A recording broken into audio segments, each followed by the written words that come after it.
thanks for joining me.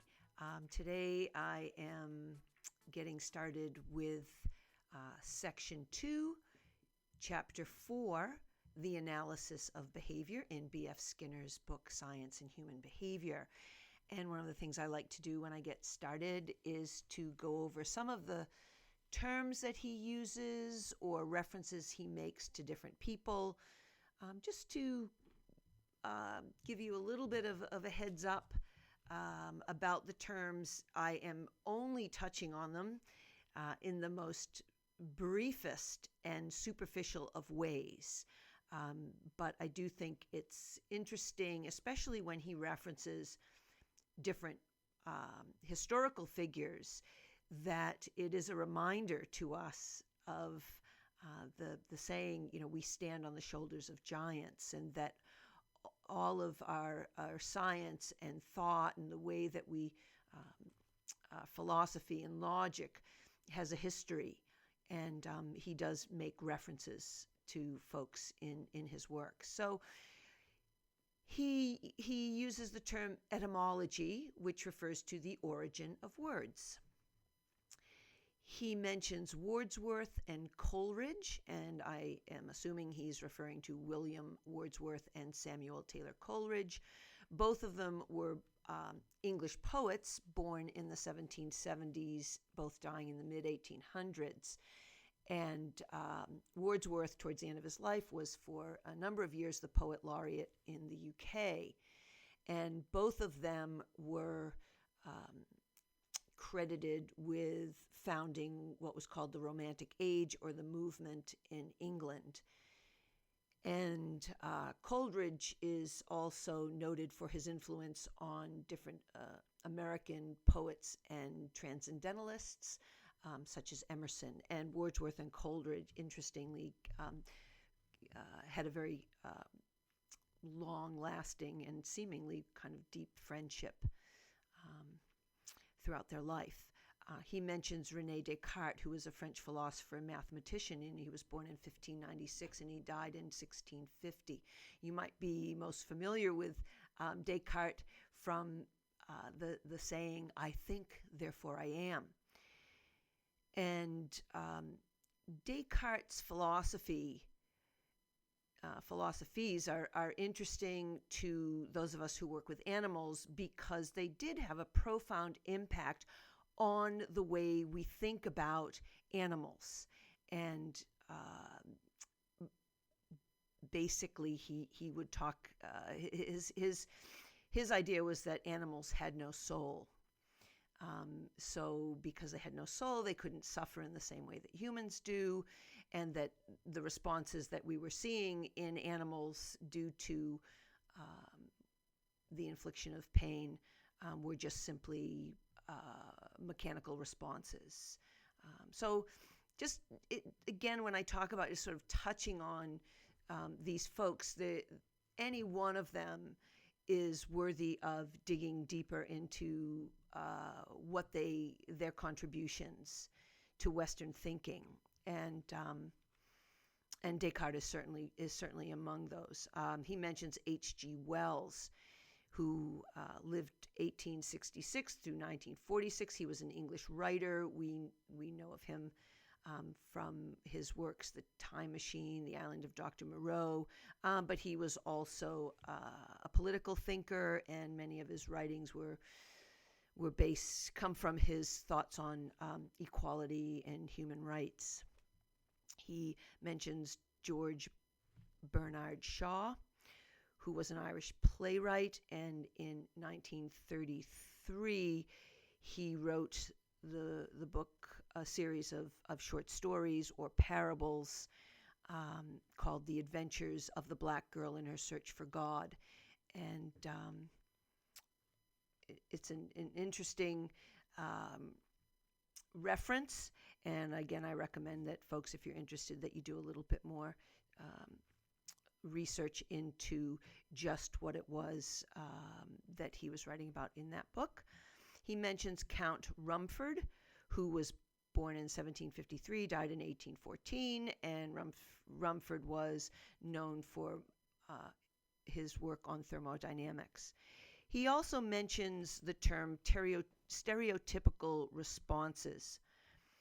And I believe when he uses the term that what he is referring to are those unlearned behavioral reactions to an environmental stimulus that are similar in a particular species, as opposed to the way that we might also use the term to refer to those behaviors, compulsive behaviors that are also repetitive but are often harmful. Okay, well, I hope that that's helpful for you, and I hope you enjoy this next chapter in Science and Human Behavior, the analysis of behavior. Chapter 4, Reflexes and Conditioned Reflexes. Man, a machine. Behavior is a primary characteristic of living things. We almost identify it with life itself. Anything which moves is likely to be called alive, especially when the movement has direction or acts to alter the environment. Movement adds verisimilitude to any model of an organism. The puppet comes to life when it moves, and idols which move or breathe smoke are especially awe-inspiring.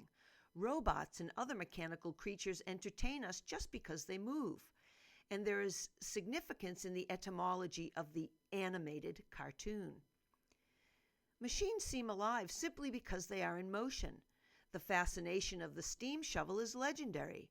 Less familiar machines may actually be frightening. We may feel that it is only primitive people who mistake them for living creatures today, but at one time they were unfamiliar to everyone. When Wordsworth and Coleridge once passed a steam engine, Wordsworth observed that it was scarcely possible to divest oneself of the impression that it had life and volition. Yes, said Coleridge, it is a giant with one idea. A mechanical toy which imitated human behavior led to the theory of what we now call reflex action. In the first part of the 17th century, certain moving figures were commonly installed in private and public gardens as sources of amusement. They were operated hydraulically. A young lady walking through a garden might step upon a small concealed platform. This would open a valve, water would flow into a piston, and a threatening figure would swing out from the bushes to frighten her. René Descartes knew how these figures worked, and he also knew how much they seemed like living creatures. He considered the possibility that the hydraulic system, which explained the one, might also explain the other. A muscle swells when it moves a limb. Perhaps it is being inflated by a fluid coming along the nerves from the brain. The nerves which stretch from the surface of the body into the brain may be the strings which open the valves. Descartes did not assert that the human organism always operates in this way. He favored the explanation in the case of animals, but he reserved a sphere of action for the rational soul, perhaps under religious pressure. It was not long before the additional step was taken, however, which produced the full-fledged doctrine of man a machine. The doctrine did not owe its popularity to its plausibility. There was no reliable support for Descartes' theory, but rather to its shocking metaphysical and theoretical implications. Since that time, two things have happened.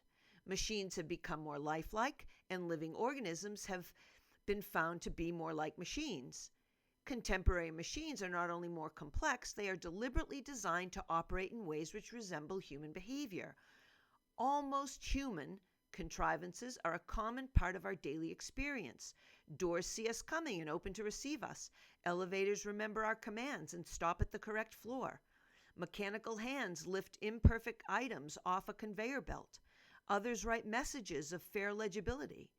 Mechanical or electrical calculators solve equations too difficult or too time-consuming for human mathematicians. Man has, in short, created the machine in his own image, and as a result, the living organism has lost some of its uniqueness. We are much less awed by machines than our ancestors were, and less likely to endow the giant with even one idea. At the same time, we have discovered more about how the living organism works and are better able to see its machine-like properties. Reflex action. Descartes had taken an important step in suggesting that some of the spontaneity of living creatures was only apparent, and that behavior could sometimes be traced to action from without. The first clear-cut evidence that he had correctly surmised the possibility of external control came 2 centuries later in the discovery that the tail of a salamander would move when part of it was touched or pierced, even though the tail had been severed from the body. Facts of this sort are now familiar, and we have long since adapted our beliefs to take them into account. At the time the discovery was made, however, it created great excitement. It was felt to be a serious threat to prevailing theories of the inner agents responsible for behavior. If the movement of the amputated tail could be controlled by external forces, was its behavior when attached to the salamander of a different nature? If not, what about the inner causes which had hereto been used to account for it?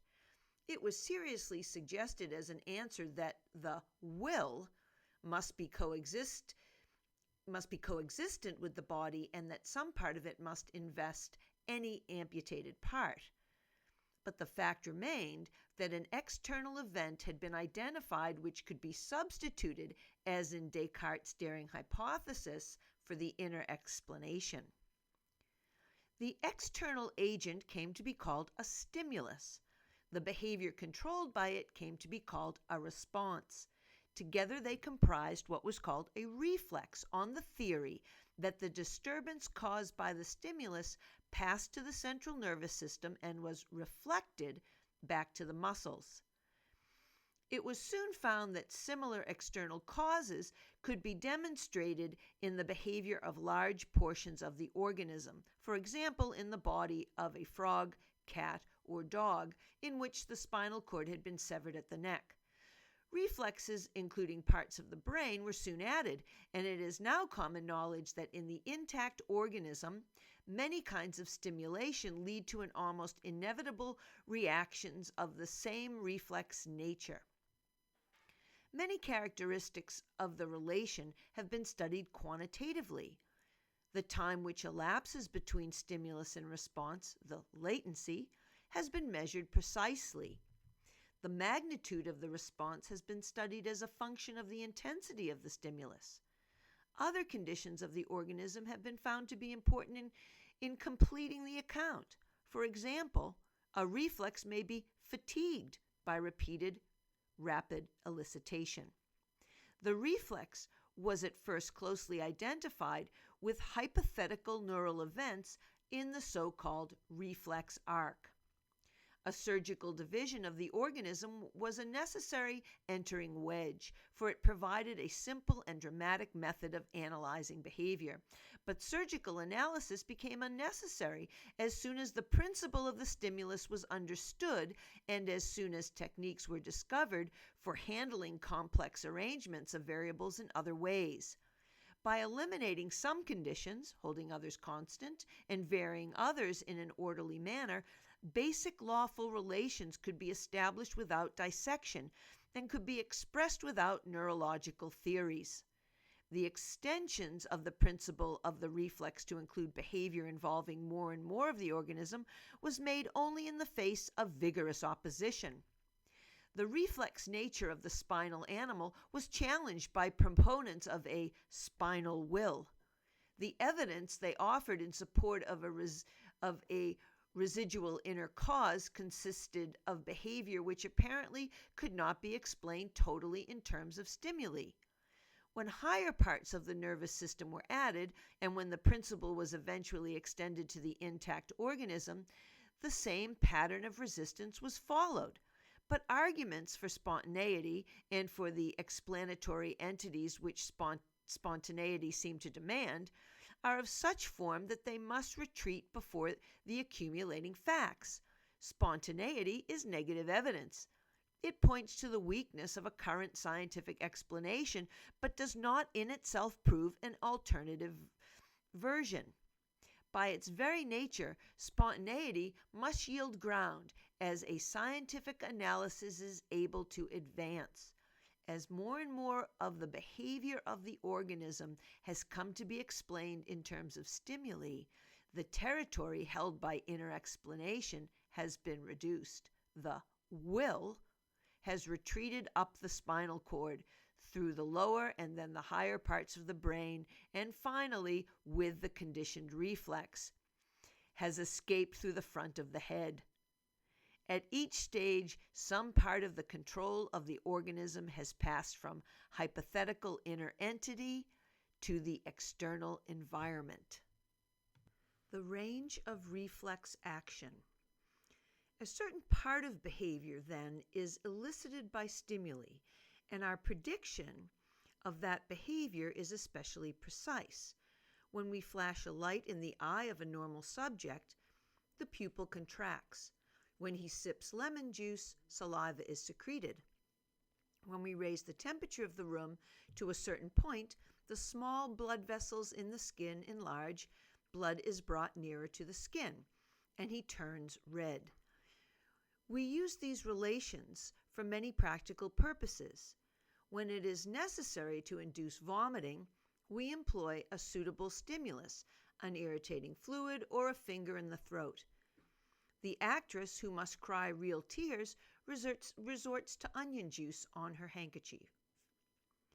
As these examples suggest, many reflex responses are executed by the smooth muscles, for example, the muscles in the walls of the blood vessels, and the glands. These structures are particularly concerned with the internal economy of the organism. They are most likely to be of interest in a science of behavior in the emotional reflexes to be discussed in Chapter 10. Other reflexes use the striped muscles, which move the skeletal frame of the organism. The knee jerk and other reflexes, which the physician uses for diagnostic purposes, are examples. We maintain our posture, either when standing still or moving about, with the aid of a complex network of such reflexes. In spite of the importance suggested by these examples, it is still true that if we were to assemble all the behavior which falls into the pattern of the simple reflex, we should have only a very small fraction of the total behavior of the organism. This is not what early investigators in the field expected. We now see that the principle of the reflex was overworked. The exhilarating discovery of the stimulus led to exaggerated claims. It is neither plausible nor expedient to conceive of the organism as a complicated jack-in-the-box with a long list of tricks, each of which may be evoked by pressing the proper button. The greater part of the behavior of the intact organism is not under this primitive sort of stimulus control. The environment affects the organism in many ways which are not conveniently classed as stimuli. And even in the field of stimulation, only a small part of the forces acting upon the organism elicit responses in the invariable manner of reflex action. To ignore the principles of the reflex entirely, however, would be equally unwarranted. Conditioned reflexes.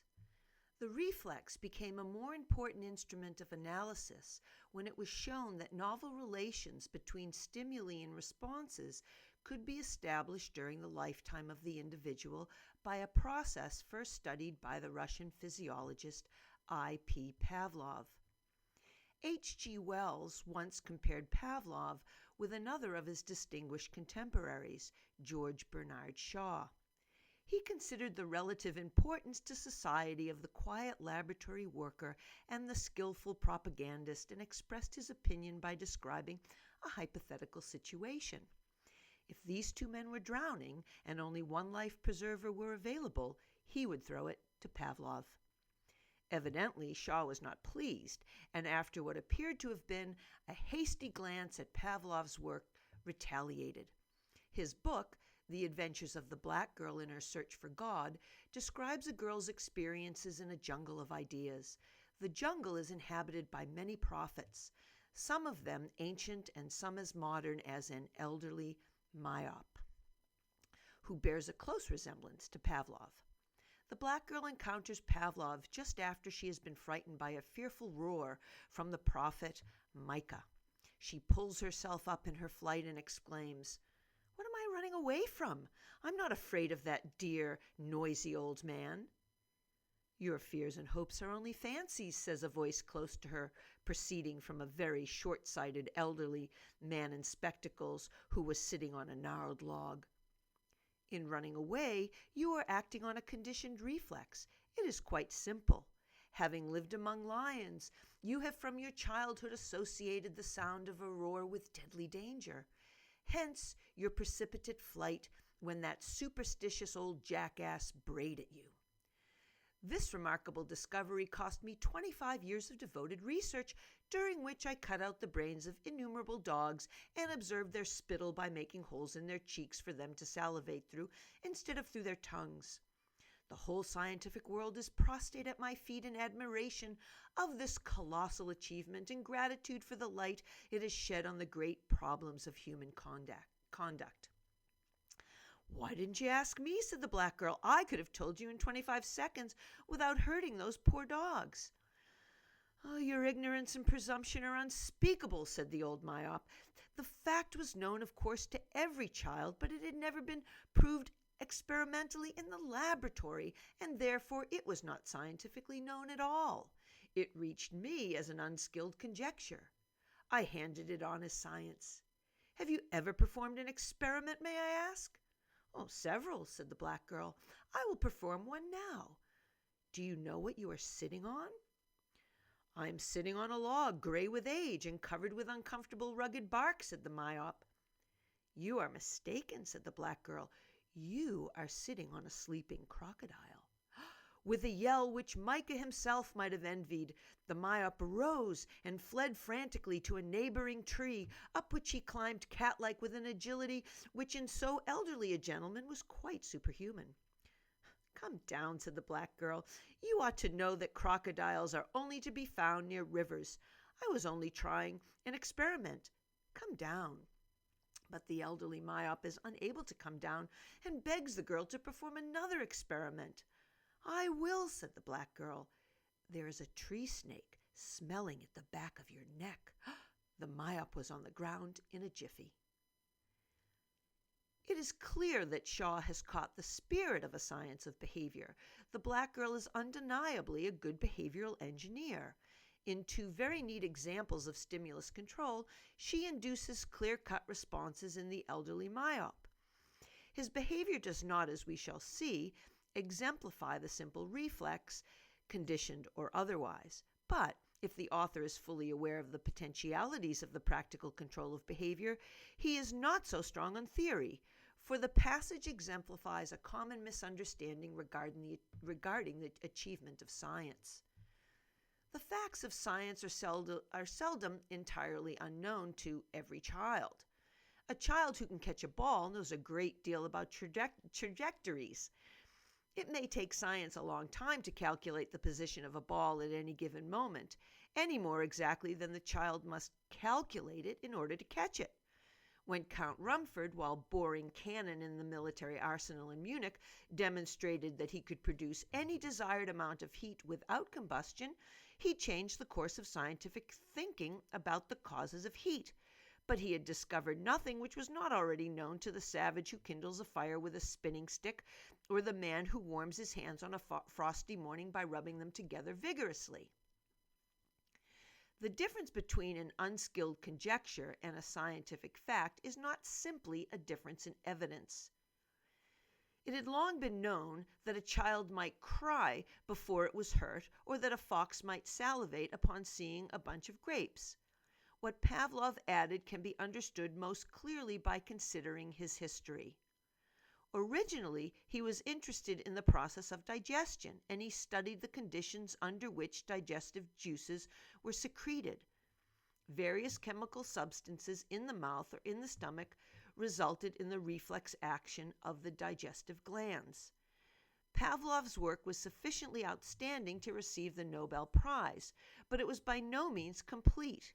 He was handicapped by a certain unexplained secretion. Although food in the mouth might elicit a flow of saliva, Saliva often flowed abundantly when the mouth was empty. We should not be surprised to learn that this was called psychic secretion. It was explained in terms which any child could understand. Perhaps the dog was thinking about food. Perhaps the sight of the experimenter preparing for the next experiment reminded the dog of the food it had received in earlier experiments. But these explanations did nothing to bring the unpredictable salivation within the compass of a rigorous account of digestion. Pavlov's first step was to control conditions so that psychic secretion largely disappeared. He designed a room in which contact between dog and experimenter was reduced to a minimum. The room was made as free as possible from incidental stimuli. The dog could not hear the sound of footsteps in neighboring rooms or smell accidental odors in the ventilating system. Pavlov then built up a psychic secretion step by step. In place of the complicated stimulus of an experimenter preparing a syringe or filling a dish with food, he introduced controllable stimuli which could be easily described in physical terms. In place of the accidental occasions upon which stimulation might precede or accompany food, Pavlov arranged precise schedules in which controllable stimuli and food were presented in certain orders. Without influencing the dog in any other way, he could sound a tone and insert food into the dog's mouth. In this way, he was able to show that the tone acquired its ability to elicit secretion, and he was also able to follow the process through which this came about. Once in possession of these facts, he could then give a satisfactory account of all secretion. He had replaced the psyche of psychic secretion with certain objective facts in the recent history of the organism. The process of conditioning, as Pavlov reported in his book Conditioned Reflexes, is a process of stimulus substitution. A previously neutral stimulus acquires the power to elicit a response which was originally elicited by another stimulus. The change occurs when the neutral stimulus is followed or reinforced by the effective stimulus. Pavlov studied the effect of the interval of time elapsing between stimulus and reinforcement. He investigated the extent to which various properties of stimuli could acquire control. He also studied the converse process, in which the conditioned stimulus loses its power to evoke the response when it is no longer reinforced, a process which he called extinction. The quantitative properties which he discovered are by no means known to every child, and they are important. The most efficient use of conditioned reflexes in the practical control of behavior often requires quantitative information. A satisfactory theory makes the same demands. In dispossessing explanatory fictions, for example, we cannot be sure that an event of the sort implied by psychic secretion is not occasionally responsible until we can predict the exact amount of secretion at any given time. Only a quantitative description will make sure that there is no additional mental process in which the dog associates the sound of the tone with the idea of food, or in which it salivates because it expects food to appear. Pavlov could dispense with concepts of this sort only when he could give a complete quantitative account of salivation in terms of the stimulus, the response, and the history of conditioning. Pavlov, as a physiologist, was interested in how the stimulus was converted into neural processes and in how other processes carried the effect through the nervous system to the muscles and glands. The subtitle of his book is An Investigation of the Physiological Activity of the Cerebral Cortex. The physiological activity was inferential. We may suppose, however, that comparable processes will eventually be described in terms appropriate to neural events. Such a description will fill in the temporal and spatial gaps between an earlier history of conditioning and its current result. The additional account will be important in the integration of scientific knowledge, but will not make the relation between stimulus and response any more lawful or any more useful in prediction and control. Pavlov's achievement was the discovery not of neural processes, but of important quantitative relations which permit us, regardless of neurological hypotheses, to give a direct account of behavior in the field of the conditioned reflex. The survival value of reflexes. Reflexes are intimately concerned with the well-being of the organism. The process of digestion could not go on if certain secretions did not begin to flow when certain types of food entered the stomach. Reflex behavior which involves the external environment is important in the same way. If a dog's foot is injured when it steps on a sharp object, it is important that the leg should be flexed rapidly so that the foot is withdrawn. The so-called flexion reflex brings this about. Similarly, it is important that dust blown into the eye should be washed out by a profuse secretion of tears, that an object suddenly moved towards the eye should be warded off by blinking, and so on. Such biological advantages explain reflexes in an evolutionary sense. Individuals who are most likely to behave in these ways are presumably most likely to survive and to pass on the adaptive characteristic to their offspring. The process of conditioning also has survival value. Since the environment changes from generation to generation, particularly the external rather than the internal environment, appropriate reflex responses cannot always develop as inherited mechanisms. Thus, an organism may be prepared to secrete saliva when certain chemical substances stimulate its mouth, but it cannot gain the added advantage of salivating before food is actually tasted unless the physical appearance of foodstuffs remains the same from environment to environment and from time to time. Since nature cannot foresee, so to speak, that an object with a particular appearance will be edible, the evolutionary process can only provide a mechanism by which the individual will acquire responses to particular features of a given environment after they have been encountered. Where inherited behavior leaves off, the inherited modifiability of the process of conditioning takes over. It does not follow that every conditioned reflex has survival value. The mechanism may go wrong. Certain pairs of stimuli, such as the appearance and taste of food, may occur together in a consistent way, which is important to the organism throughout its life. But we have no guarantee that conditioning will not occur when the pairing of stimuli is temporary or accidental. Many superstitions exemplify conditioned responses arising from accidental contingencies. The behavior is due to an actual pairing of stimuli, but the resulting conditioned reflex is not useful. We call some such reflexes irrational. A child who has been attacked by a dog may fear all dogs. The visual stimulus supplied by a dog has been paired with the terrifying stimulation of physical attack. But the pairing is not inevitable for all dogs. When the response is later elicited at the sight of a harmless dog, it serves no useful function. It is nevertheless due to a process which does prove valuable elsewhere. We all suffer from this miscarriage of the evolutionary process when we make stereotyped responses. Strong behavior appropriate to the sight of someone we dislike violently may be evoked by other people with the same features, wearing the same types of clothes, and so on. Minor effects of the same sort are less troublesome. A nostalgic reaction to a tune which was popular during an old love affair is a conditioned response arising from a non-functional pairing of stimuli, but we do not call it superstitious or irrational.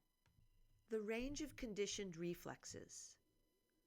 Although the process of conditioning greatly extends the scope of the eliciting stimulus, it does not bring all the behavior of the organism within such stimulus control. According to the formula of stimulus substitution, we must elicit a response before we can condition it. All conditioned reflexes are, therefore, based upon unconditioned reflexes. But we have seen that reflex responses are only a small part of the total behavior of the organism. Conditioning adds new controlling stimuli, but not new responses. In using the principle, therefore, we are not substituting to a conditioned reflex theory of all behavior. A fair measure of the range of the conditioned reflex is its use in the practical control of behavior. Reflexes which are concerned with the internal economy of the organism are seldom of practical importance to other people, but an occasion may arise when we are interested in making someone blush or laugh or cry, and we then resort to conditioned or unconditioned stimuli. It is frequently the business of literature to generate behavior in this way. The tear-jerker has a literal meaning. More subtle effects are similar. It is important in understanding the effect of a poem to note that conditioned responses may be elicited by such verbal stimuli as death, love, sorrow, and so on, quite apart from the effect of the prose meaning of the poem. The emotional effects of music and painting are largely conditioned. We also use this process to arrange for the control of behavior at a later date. In patriotic and religious education, for example, emotional responses to flags, insignia, symbols, and rituals are conditioned so that these stimuli will be effective upon future occasions. A commonly proposed cure for excessive drinking or smoking consists of adding substances to liquor or tobacco which generate nausea, headaches, and so on. When liquor or tobacco are later seen or tasted, similar responses are evoked as the result of conditioning. They may compete with the behavior of drinking or smoking, as by taking all the fun out of it. Conditioning of this sort is treating a symptom rather than a cause, but it may make it easier for the patient to stop drinking or smoking for other reasons. Training a soldier consists in part of conditioning emotional responses. If pictures of the enemy, the enemy's flag, and so on are paired with stories or pictures of atrocities, a suitable aggressive reaction will probably occur at the sight of the enemy. Favorable reactions are generated in somewhat the same way. Responses to delectable foods are easily transferred to other objects. Just as we dislike the liquor or tobacco which makes us ill, so we like stimuli which accompany delicious food. The successful salesman is likely to buy his customer a drink or take him out to dinner. The salesman is not interested in gastric reactions, but in the customer's predisposition to act favorably towards him and his product, which, as we shall see later, also follows from a pairing of stimuli. The free lunch at a political rally has a similar effect. So has the stick of gum which the pediatrician gives his young patient. It has been shown experimentally that people come to like modern music if they listen to it while eating. When the Jewish child first learns to read, he kisses a page upon which a drop of honey has been placed. The important thing is not that he will later salivate at the sight of a book, but that he will exhibit a predisposition in favor of books. The reinforcements which establish predispositions of this sort are not all gastric. As advertisers well know, the responses and attitude evoked by pretty girls, babies, and pleasant scenes may be transferred to trade names, products, pictures of products, and so on. We are sometimes interested in generating one emotional response in order to counteract or balance another. The dentist, for example, faces a practical problem in that he must administer painful stimuli. These stand in such relation to the stimuli supplied by the waiting room, the dental chair, the instrument, and the sound of the drill that eventually the latter evoke a variety of emotional reactions. Some of these we characterize roughly as anxiety. A funny picture book in the waiting room may elicit responses which are incompatible with anxiety and which to some extent cancel it.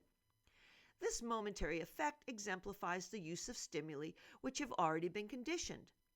The educational effect of such a book in creating a less unfavorable attitude towards the dentist exemplifies the use of conditioning in the control of behavior.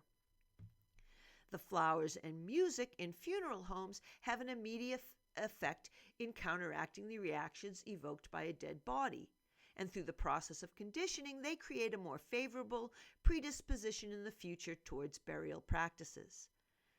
Eliminating a conditioned response is also a practical problem.